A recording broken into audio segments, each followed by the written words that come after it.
오늘 주신 하나님 말씀 사도행전 21장입니다. 사도행전 21장 1절에서 16절까지 말씀 보겠습니다.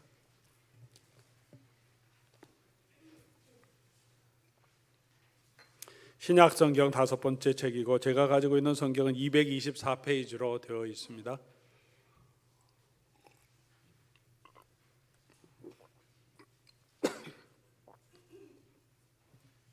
사도행전 21장 1절에서 16절까지 말씀입니다.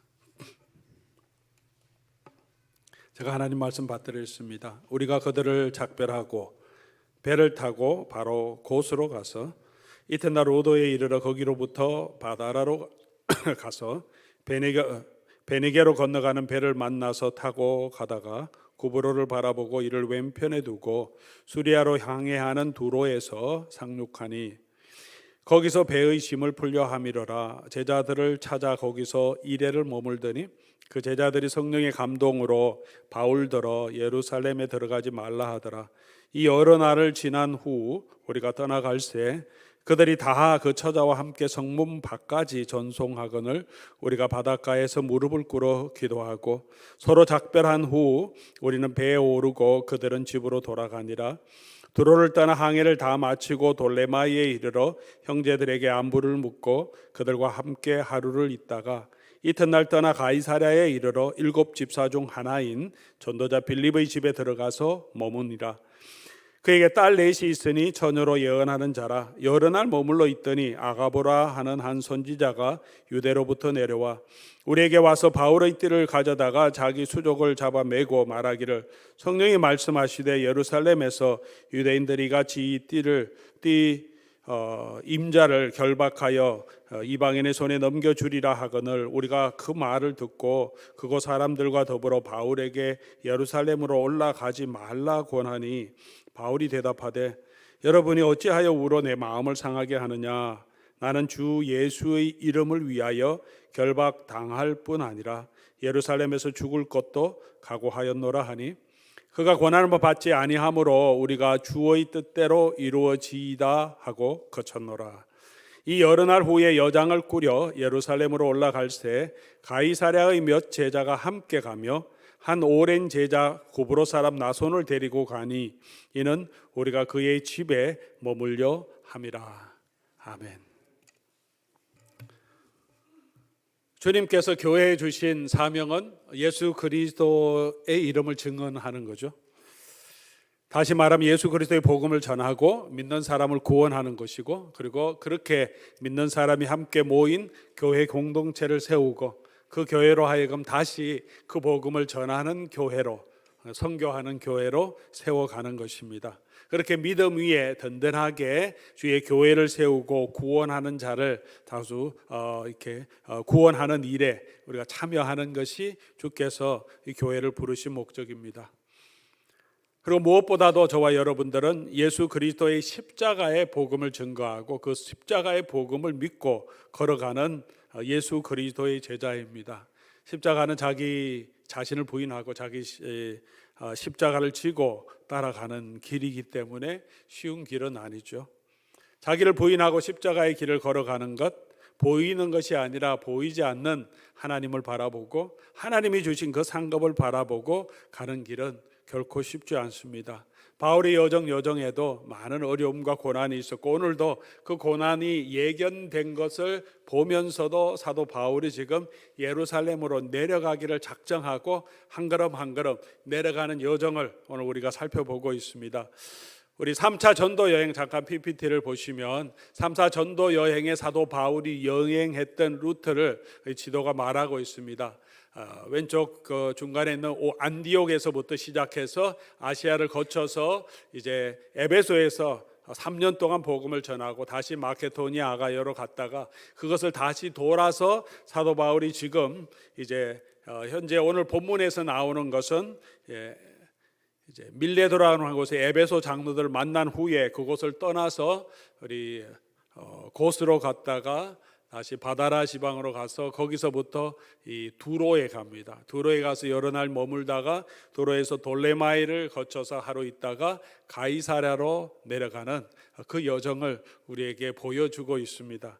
오늘 우리 본문의 내용은 트래블 로그라고 할 수 있죠. 트래블, 여행의 기록입니다. 이 여행의 기록을 통해서 오늘 저와 여러분에게 붙들어야 하고 우리에게 주시는 하나님의 음성을 우리 같이 살펴보려고 합니다. 오늘 본문 말씀을 묵상하고 준비하면서 우리에게 아주 선교적인 교회, 주의 교회가 교회에 주신 예수님의 사역을, 사명을 감당하기 위해서 반드시 있어야 될 아주 중요한 요소들을 오늘 이 여정을 통해서 우리에게 보여주고 발견할 수 있다는 것입니다. 첫 번째로 복음 사역을 위해서는 복음을 전하는 자, 복음 전하는 자를 사랑하고 섬기고 돌보는 교회 공동체가 있어야 한다는 것입니다.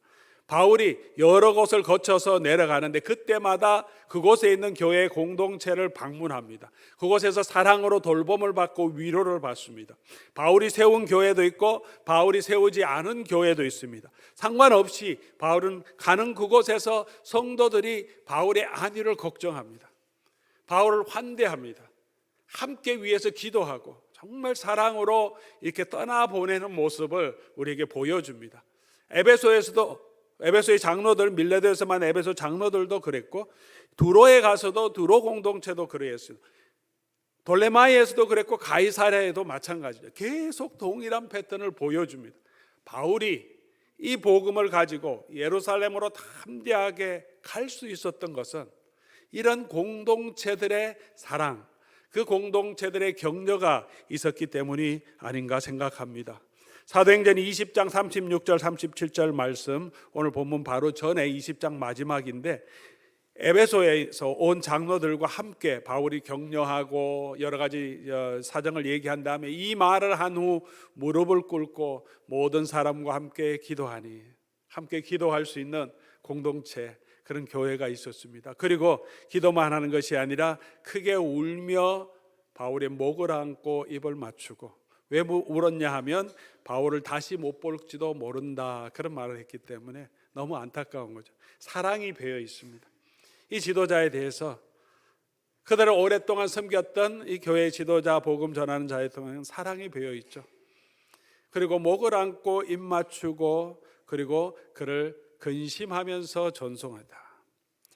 바울이 예루살렘으로 간다 그렇게 말할 때 당연히 복음 전하는 자가, 사도가 두려움에도 불구하고 고난에도 불구하고 당연히 그 길을 가야지, 열심히 가셔, 순교를 각오하더라도 그리로 가십시오, 이렇게 말할 수도 있겠죠. 그것도 하나의 격려의 방법일 수 있을 것입니다. 근데 에베소 장로님들 그렇게 하지 않았어요. 걱정합니다. 가면 분명히 결박이 있을 것이고 어떤 고난이 있을지 모르는데 바울의 그런 고난, 아픔, 그런 것들을 걱정하죠. 그의 안위를 걱정하고 다시 못 볼까 해서 그 사랑하는 분을 다시 보고 싶은데 그 사랑하는 마음으로 울면서 격려합니다. 사랑하는 교우 여러분, 어떻게 하는 것이 이 바울과 그의 동역자들에게 더 큰 힘과 위로가 되었겠습니까? 순교를 각오하고 가십시오, 우리가 기도해 주겠습니다 말하는 것과 그가 가는 길을 걱정하고 두려워하고 울며 기도하며 마지못해 이렇게 보내는 그 모습 가운데 사역자들의 입장에서 어떻게 더 격려와 위로가 되겠습니까? 어차피 우리 사역자는 자기의 주어진 길을 걸어가게 됩니다. 오늘 저와 여러분에게 이런 사랑이 느껴지는 거죠. 성도들이 나를 향한 사랑이 느껴지고 전송하며 함께 우는 그 기도, 그 격려, 그리고 바울이 그곳을, 에베소를 지나가면서 늘 생각하겠죠. 자기를 위해서 기도하고 있는 교회가 있다는 것. 나를 그렇게 사랑하니까 내가 가는 그 걸음마다 이분들이 눈물로 밤마다 낮이마 모일 때마다 기도한다는 것을 확신할 수 있죠. 사랑하니까. 그것이 이 사역자에게 힘이 되는 거죠. 두로에 가서도 동일한 일이 있습니다. 그곳에서도 똑같은 일이 있었죠. 그곳을 떠날 때도 온 성도가 처자들까지 다 성문 밖까지 나와서 바울을 배웅하고 같이 바닷가에서 기도하고 바울을 보내줍니다. 돌레마에서도 가이사랴에도 같은 일이 있습니다. 가이사랴에서는 특별히 바울이 어느 곳에 있었냐면 7 집사 중 하나인 빌립의 집에 들어갑니다. 빌립이 사도 바울을 환영했으니까 들어갈 수 있었겠죠. 빌립이 가이사랴 지역 또 유대 지역의 교회의 중요한 지도자였던 것을 분명히 아는데 빌립이 누굽니까? 분명히 오늘 본문에도 누가가 꼭 서지는 않아도 되는데 7 집사 중 하나라고 이야기를 합니다. 스데반의 친구란 얘기를 하는 거죠. 7 집사 중 하나 하면 우리로 하여금 스데반을 기억하게 합니다. 근데 이 바울을 맞아줬던 이 빌립은 스데반의 친구였어요. 같은 동역자였습니다. 그 스데반을 죽인 사람이 누굽니까? 바로 이 사람인데, 근데 그 빌립이 바울을 웰컴하죠. 물론 뭐 이제 변화되고 복음사에게 수고하는 걸 알지만 그래도 마음이 그렇게 편하지 않을 수 있는데 기꺼이 바울을 영접하며 오랫동안 그곳에 여러 날 그곳에 있을 수 있도록 그의 집을 제공하고 그의 필요를 채워주는 그런 모습을 보여줍니다. 이런 헌신된 일꾼들, 교회의 지도자를 통해서 바울이 격려와 위로를 얻었을 것은 당연합니다.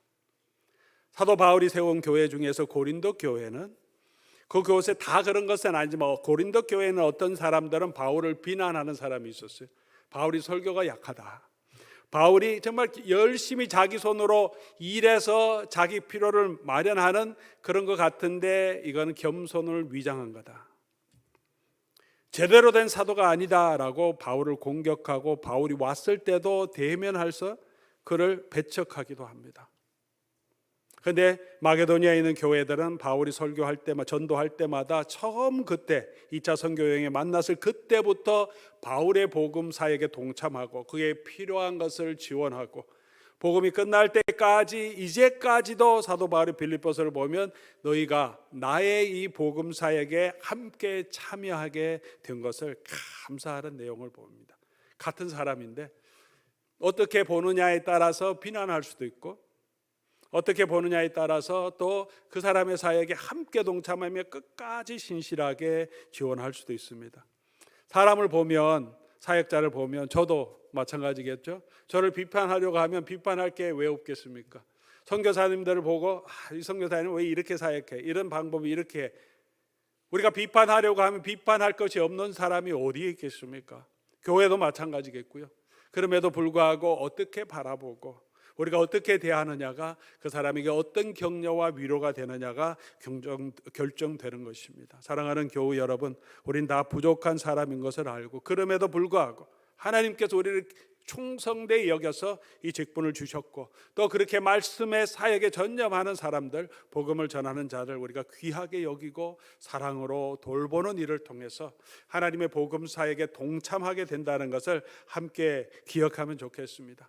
저희 교회가 그렇게 우리 사역자들 저에게도 참 그런 격려와 위로를 주시는 분들이 많아서 참 감사하고 또 우리 부사역자들에게도 복음을 전하는 모든 이들에게 정말 여러분께서 정말 그들을 돌보고 세워서 정말 어려움 가운데 있지만 고난을 두려워하지 않고 복음에 헌신하는 귀한 사역자가 될 수 있도록 사랑으로 돌봐주는 그런 공동체가 될 수 있기를 바랍니다. 그런 교회가 되어 주어서 또 감사합니다. 우리 또 이 목사님 떠날 때도 이모 저모로 여러분 사랑으로 격려해 주시고 격려하시고 후원금도 주시면서 또 기도해 주신 그 모습을 보면서 이 목사님 너무 감사하다고 또 개인적으로 인사도 했겠지만 그런 따뜻한 격려를 주신 것도 감사하고 또 우리 방문한 선교사님들 지난번에 이정원 선교사님 오셨죠. 내외가 처음으로 오셨는데 우리 선교 포도원 만나서 같이 교제하면서 또 이모저모로 성도님들이 교제 가운데 격려해 주신 것 통해서 너무 큰 위로를 받고 돌아가신다고 그렇게 또 말씀해 주셨어요. 그 전에 와셨던 곽성교사님, 러시아에 계신 곽성교사님도 지난번에 포도원 선교에 그분이 앞에 서서 이렇게 선교 보고하는 걸 너무 힘들어하세요. 대인 약간 공부 앞에 서는 걸 너무 힘들어서 조용하게 그냥 개인적으로 얘기하면 좋겠다 그래서 앞에 보고는 못하고 선교회별로 포도원별로 만나기로 했는데 그 만남이 참 좋아하셨던 것 같아요. 참 위로도 얻고 격려도 얻고 가시면서 너무 감사하고 많은 위로를 받았다 그래 말씀하십니다. 이렇게 우리가 사역자들 또 선교사님들을 돌보고 섬김을 통해서 그분들이 힘을 얻으면 어떡하겠습니까? 복음을 위해서 더 헌신해서 그런 사랑을 알기 때문에 나를 위해 기도해 주는 공동체가 있다는 것을 경험하기 때문에 더 담대하게 설 수 있지 않겠습니까? 이런저런 부족한 것을 좀 지적하기보다 우리가 사랑으로 돌보고 섬기고 위에서 기도해주는 그런 교회가 되어서 주의 복음이 이 땅의 땅 끝까지 전하는 데 쓰임받는 그런 우리 귀한 그런 사랑의 공동체로 세워지기를 주의 이름으로 간절히 소원합니다. 그럼 교회뿐만이 아니라 두 번째로는 이 복음에 헌신한 일꾼도 필요합니다.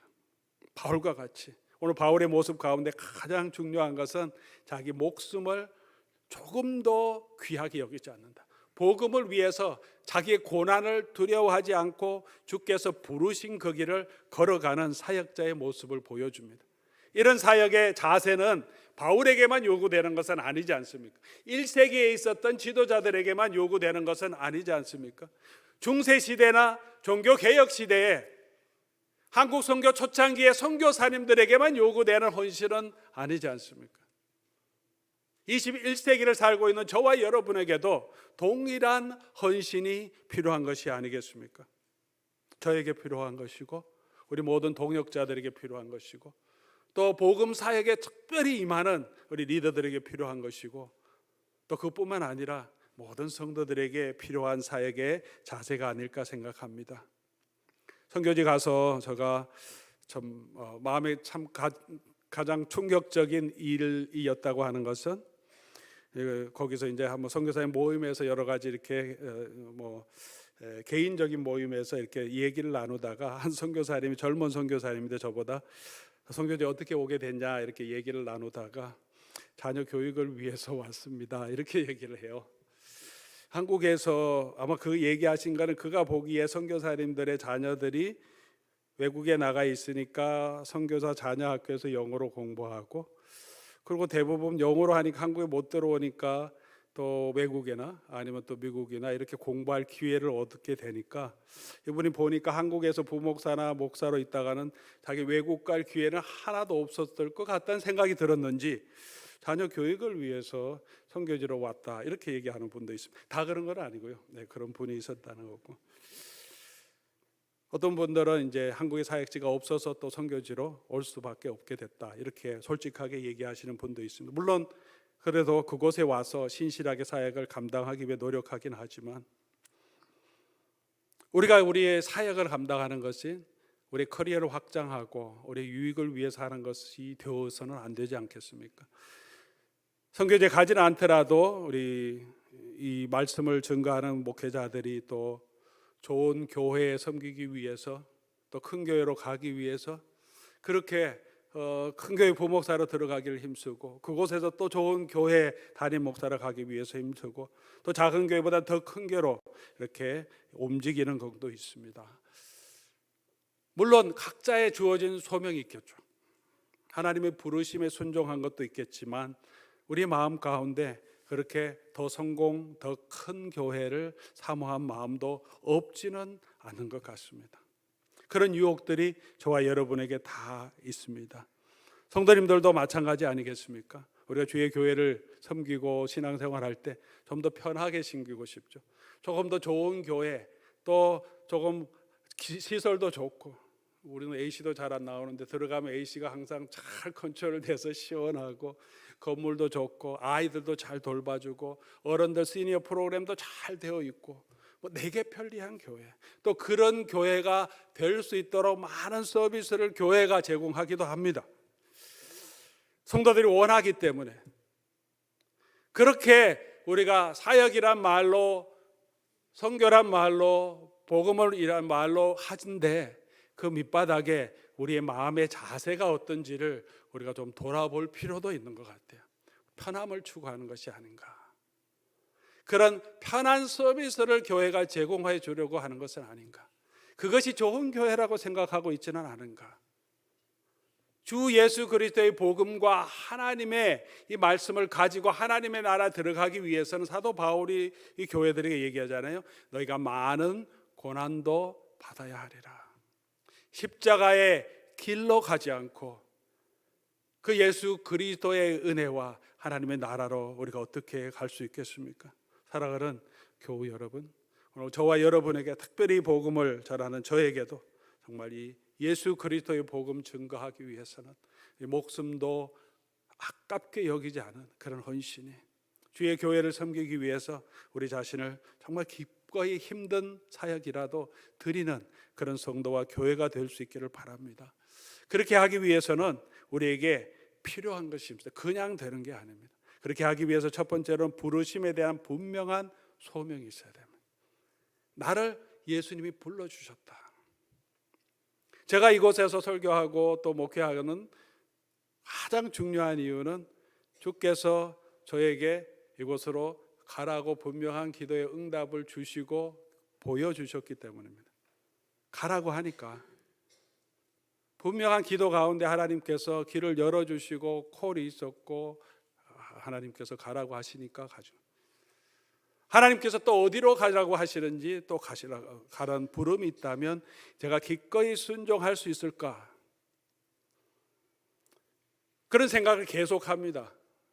미련을 남기고 떠나는 거 싫은데 교회에 담임목회로 있는 것은 좋은 것 중에 하나는 이제 선교사와 선교사님들을 도울 수 있다는 거죠. 선교사의 입장에서는 언제나 지원을 받아야 돼요.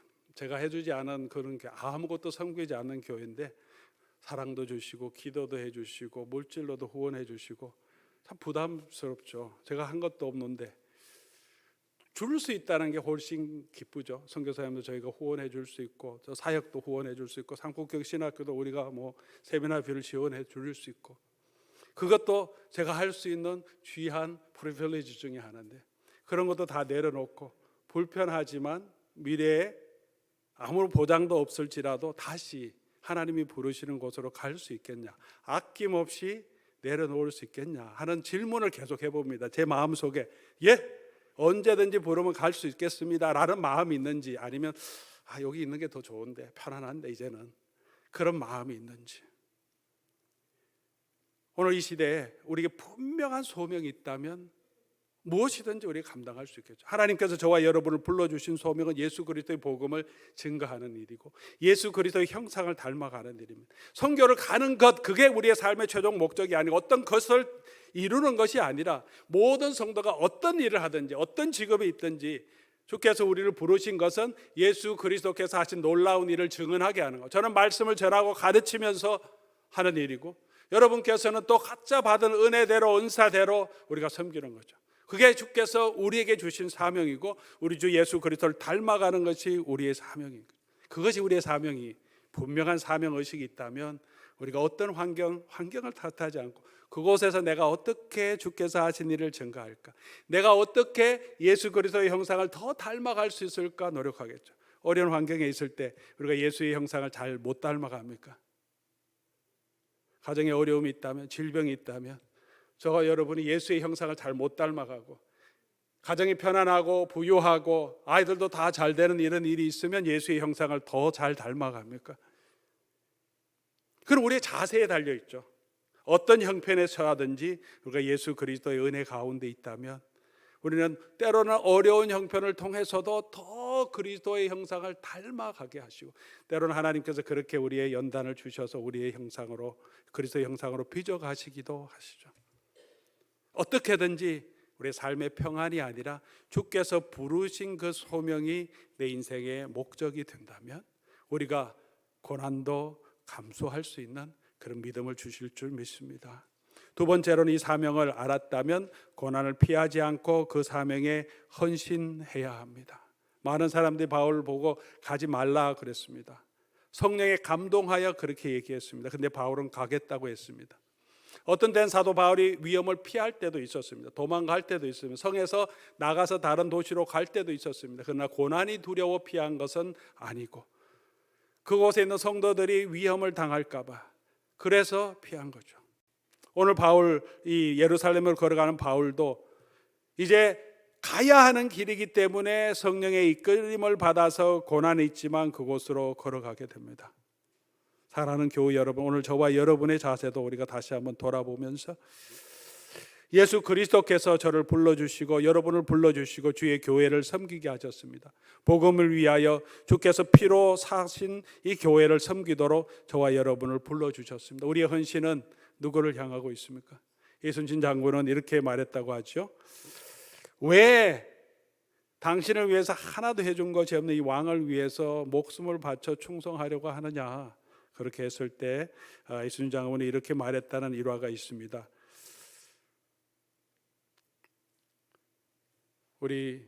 나의 충성은 장수된 자의 사명은 충성이고 신하된 자의 도리는 충성인데 그 군을 향하는 게 아니라 민을 향하는 거다. 군이 아니라 이 나라 백성을 위해서 내가 헌신하는 거다. 거기에 충성하겠다. 그렇게 말합니다. 저와 여러분도 마찬가지 아니겠습니까? 이 교회를 위한 부르심, 또 선교를 위한 부르심, 복음을 위한 부르심이 있다면 우리 부르심 어떤 사람을 위한 것이 아니고 이 교회를 섬기는 건 저에게 잘 보이려고 저에게 충성한, 내가 저를 좋아하니까 충성하는 것이 되어서는 안 되겠죠. 우리의 충성은 주를 향한 것이고 주가 각이 피로 사신 교회이기 때문에 이 교회를 세워가기 위해서 우리가 헌신하는 것이 되어야 될 줄 믿습니다. 그 일에 우리가 함께 동참하는 저와 여러분 될 수 있기를 바라고, 그렇게 하기 위해서는 세 번째로 자족하는 마음이 있어야 합니다. 자족하는 마음이 있어야 돼요. 불만과 불평이 있으면 우리가 헌신할 수 없습니다. 바울은 어떤 형편에든지 자족하는 마음을 배웠고 그 비결을 배웠는데 그 비결은 어디 있냐면 그리스도 안에서 모든 것을 할 수 있는 그런 능력을 얻었다고 말합니다. 그리스도 안에서라는 말이 무슨 말이겠습니까? 그리스도 안에 있는 그 하나님의 기업의 풍성함을 그는 알았고 그리스도의 그 능력을 알았고 그리스도가 얼마나 보배로우신지를 알았기 때문에 어떤 궁핍함이 있어도 그는 어떻게 해요? 위축되지 않죠. 어떤 세상의 부요함이 있어도 그것에 거만하지 않습니다. 예수 그리스도가 가장 존귀한 것을 알았기 때문에 자족할 수 있었습니다. 바울은 디모데에게 말합니다. 자족하는 마음이 있으면 경건에 큰 유익이 있다. 그리고 이어서 먹을 것과 입을 것이 있으면 족한 줄 알라. 그리고 주의 일에 힘쓰라는 거죠. 먹을 것과 입을 것이 있으면 족한 줄 알고, 우린 그 외에 얼마나 많은 걱정이 있습니다. 걱정이 있으면 그 걱정이 가시같이 우리의 기운을 막아서 열매를 맺지 못하게 한다. 예수님이 말씀하신 것처럼 자족해야 합니다. 자족하는 그런 삶을 위해서, 헌신하기 위해서는 하나님의 은혜의 풍성함도 알아야 합니다. 그래야 우리가 자족할 수 있습니다. 고린도전서 15장 10절 말씀인데요, 고린도전서 15장 10절, 나의 나 된 것은 하나님의 은혜로 된 것이니 내게 주신 그 은혜가 헛되지 아니하여 내가 모든 사도보다 더 많이 수고하였으나 내가 한 것이 아니요 오직 나와 함께 하신 하나님의 은혜라. 바울이 그렇게 많은 수고를 했는데 근데 이게 하나님의 은혜였다고 고백합니다. 자기가 한 것이 아니다. 그 하나님의 은혜로 충만했기 때문에 바울이 이렇게 예루살렘에 가서 고난이 있어도 결박이 있어도 때로는 죽음이 있어도 그 하나님의 은혜가 있기 때문에 능히 감당하려고 하는 마음이 있었던 거죠.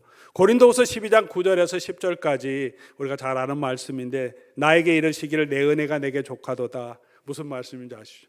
바울이 몸에 있는 가시가 있어서, 사탄의 가시가 있다고 했는데 육체에 너무 고통스러워서 3번 이것이 사라지기를 기도했는데 자기 욕심 때문이 아니고 복음 때문에 그렇게 기도했어요. 복음을 더 잘 전가할 수 있도록. 근데 하나님께서 내 은혜가 내게 족하다라고 말씀하십니다. 이미 받은 은혜도 족하다라고 하십니다. 얼마나 섭섭할 수 있겠습니까? 근데 내가 크게 기뻐하면, 그렇게 말합니다. 크게 기뻐하면. 사랑하는 성도 여러분, 여러분이 가지고 계신 이런 육체의 가시 같은 그런 연약함, 고난이 아마 여러분 삶에도 있을 줄 압니다. 그것을 제거해 달라고 간절히 기도하고 계신 많은 성도님들 계십니다. 하나님께서 내 은혜가 내게 족하다라고 얘기하신다면 여러분 어떻게 반응하시겠습니까? 내가 크게 기뻐하면 기뻐할 수 있겠습니까? 바울은 그럼에도 불구하고 내가 받은 은혜가 족하다, 이런 약함에도 불구하고 바울이 깨달았던 것은 원래 있었던 문제잖아요. 그를 들어서 이때까지 복음의 사역자로 사용해 주신 은혜도 감사한 거죠. 앞으로도 그런 연약함에도 불구하고 하나님께서, 예수님께서 바울을 버리지 아니하시고 끝까지 함께 하시면서 그를 들어서 예수 그리스도의 사도로, 복음의 증거자로 예수님께서 그를 사용하시겠다는 확신이 그에게 있었기 때문에 그 은혜가 족한 것을 고백합니다. 그리고 약하지만 주께서 나와 함께 하심을 믿고 담대히 걸어가게 됩니다. 사랑하는 교우 여러분, 저와 여러분의 삶에 주시는 여러 가지 연약함 가운데 그럼에도 불구하고 내게 주신 그 하나님의 은혜가 족한 줄로 우리가 알고 있습니까? 그리고 그 은혜가 지금도 함께하며 앞으로도 나와 함께 하실 줄 알 때 우리 마음속에 담대함이 생기고 복음을 위해 헌신할 수 있습니다. 그런 은혜에 충만한 저와 여러분 될 수 있기를 바랍니다. 그래서 사도 바울이 어느 곳으로 갈 때든지 이 믿음 위에, 이 은혜 위에 머물라라고 성도들을 권면합니다. 이 은혜 위에 머무는 우리 모든 교회와 성도들 될 수 있기를 바랍니다. 마지막으로 주께서 주신 사명을 감당하기 위해서는 이 바울과 함께 동역하는, 같이 걸어가는 동역자가 있어야 합니다. 16절 말씀 보겠습니다. 가이사랴의 못 제자가 함께 가며 오랜 제자 구브로 사람 나손을 데리고 가니 이는 우리가 그의 집에 머물려 함이라. 가이사랴의 모든 성도들이 아가보라는 선지자가 바울이 들어가면 결박을 당하고 고난을 당할 것이다 하니까 이제는 바울의 동역자까지 바울을 붙들고 가지 마십시오 갑니다. 그래서 우리가 이 말을 듣고 12절 그곳 사람들과 더불어 바울에게 올라가지 말라 그렇게 말할 때 울면서 말했어요. 제발 올라가지 마세요. 막 울면서 말하니까 바울이 대답하여 이르되 여러분 어찌하여 울어 내 마음을 상하게 하느냐, 내 아프게 하느냐. 나의 사명 가지고 가겠습니다. 그렇게 결정하니까 주의 손에 맡깁니다. 이거 하나님이 하시는 일인가 보다. 그리고 어떻게 하냐면 가이사랴에 있는 몇 사람이 어떻게 결정해요? 우리도 당신하고 같이 가겠습니다. 들었습니다. 바울 가면 결박을 당할 거다. 바울만 결박하겠습니까? 그와 함께 있는 모든 동역자들이 해를 당할 수 있는데 바울이 가겠다고 하니까 그러면 혼자 잘 가십시오. 뒤에서 기도하겠습니다가 아니라 어떻게 해요? 우리도 같이 가겠습니다. 저희도 함께 해주겠습니다. 그렇게 나서는 분들이 있었습니다. 그리고 나손을 데려갑니다. 나손은 불렀어요. 나손, 형제 같이 갑시다. 당신 집이 예루살렘에 있는데 이 명절이라 많은 사람들이 올 텐데 우리 집이 필요한데 같이 가실래요? 오랜 제자 나손이 기꺼이 함께 동참합니다. 바울의 사역은 혼자 하는 것이 아니고 이렇게 함께하는 동역자들, 그 옆에 있는 동역자도 있었고요. 그리고 이렇게 함께 참여해주는 일꾼들을 통해서 주의 복음을 전할 수 있었고 바울도 힘을 얻고 더 담대하게 믿음으로 걸어갈 수 있었을 줄 믿습니다. 이번에도 저희가 아마존 잠깐 나눴지만 삼국경 신학교로 단기 선교를 가려고 기도하고 선교사님과 얘기하면서 정하고 이제 광고를 했습니다. 아무도 신청하지 않으면 어떡하나 그런 걱정도 있었는데 그래도 이제 우리 교회에서 저 포함해서 6명 또 다른 교회 권사님 한 분까지 마음이 동해서 저도 같이 동행하겠습니다 해주시는 분이 있습니다. 지난해에는 베트남 라오스 비전 출입에도 함께 해주시는 분이 있었습니다. 함께하는 사람이 있어야 자기 돈도 시간도 물질도 들여서 그 돈으로 다른 데 여행 갈 수 있겠지만 그러지 않고 그 시간 그 돈을 투자해서 주의 복음을 위해서 함께하는 일, 그런 사람들이 있어야 주의 일을 감당할 수 있습니다. 골프 대회도 했습니다. 그냥 친교가 아니죠. 선교를 위한 골프 대회인데 동참해 주시는 분이 얼마나 감사한지 모릅니다. 참여해 주신다는 게 그래야 주의 일을 우리가 같이 할 수 있는, 바자회도 그렇고요. 성경학교에도 함께 식사로 또 발런티어로 또 모든 것을 만드는데 우리 학부형들 일성교회 남녀분들이 지난주에도 2-3시간 계속 오늘도 4시 정도까지 또 정말 수고해서 아이들까지 함께 참여해서 데코레이션하고 장식하고 이 모든 일을 감당합니다. 함께하는 사람이 있어야 합니다. 우리 주변에 사랑의 교회도 있고 감사 한국학교도 있는데 저희도 한국학교를 하려고 지금 계획하고 진행하고 있습니다. 제게 주신 이거 너무 중요한 사역이겠다. 그럼 확신을 주셔서 추진하려고 했는데 맡아서 해줄 만한 분이 자세히 없어서 사실 지난해 추진하려고 하다가 일단은 덮어주고 기도하는 가운데 있었습니다. 한국학교는 제가 보기에는 우리 이민교회에 참 너무 귀한 사역이 될 거다. 1세와 2세가 같이 만날 수 있고 한국 제너레이션, 코리안 컨그리게이션과 영어 컨그리게이션이 같이 만날 수 있고 지속적으로 함께 뭘 할 수 있는데 한국 학교 같은 이런 사역이 좋은 허브가 되는 거죠. 안 그러면 우리가 그냥 가끔씩 연합 예배 될 때 한 번밖에 못 만나는데 계속해서 우리 1세 한국말 하는 사람이 다 참여할 수 있어요. 누구든지. 2세들도 다 참여하게 할 수 있습니다. 영어권도 한국어권도 같이 믿음 안에서 교제하면서 서로가 유대감을 가질 수 있고 그들을 통해서 우리의 신앙을 다음 세대에 전달해 줄 수 있고 전도의 도구도 되게 하고 또 우리 자녀들도 한글 교육을 통해서 또 이 땅에서도 컴피턴한 실력 있는 그런 신앙인으로 또 실력 있는 시민으로 세워갈 수 있기 때문에 너무 좋은 사역이다. 우리 그 일을 위해서 준비하고 있는데 이를 내가 섬기겠다고 하시는 분이 계셔서 원장으로 함께 동참하겠다는 분이 계셔서 이제 할 수 있습니다. 지원해 주시고 섬겨 주실 분도 필요하고 정말 아무나는 안 되겠지만 정말 한글에 조금 조여되겠고 가르치는 은사 계신 분은 영어 몰라도 괜찮아요. 이 아이들을 위해서 교육해 주실 이보다 큰 선교가 없습니다. 우리 자녀들을 양육하고 한글 가르치지만 그리스도의 사랑으로 그들을 돌보고 양육하는 일에 직접적으로 아마존 선교 가듯이 여러분 매주마다 사역할 수 있는 사역이 됩니다. 긍휼 사역하는 것처럼 귀한 사역인 줄 믿습니다. 여러분 같이 또 이런 일들에 우리 일꾼이 필요합니다. 포도원 지기도 더 필요합니다.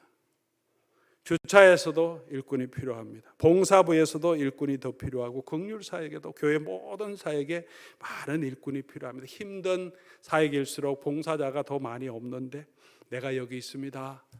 내가 여기 있습니다. 나를 사용해 주시옵소서. 내가 함께 하겠습니다 하는 동역자들이 있어야 주의 복음의 사역들, 주의 교회가 든든하게 서가고 주께서 우리에게 주신 이 사명을 감당할 수 있을 줄 믿습니다.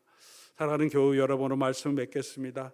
우리는 이렇게 복음의 사역자들을 사랑하고 돌보는 공동체가 필요하고 그렇게 헌신된 사역자들이 필요하고 또 그 일에 함께 동참하는 그런 동역자들이 필요합니다.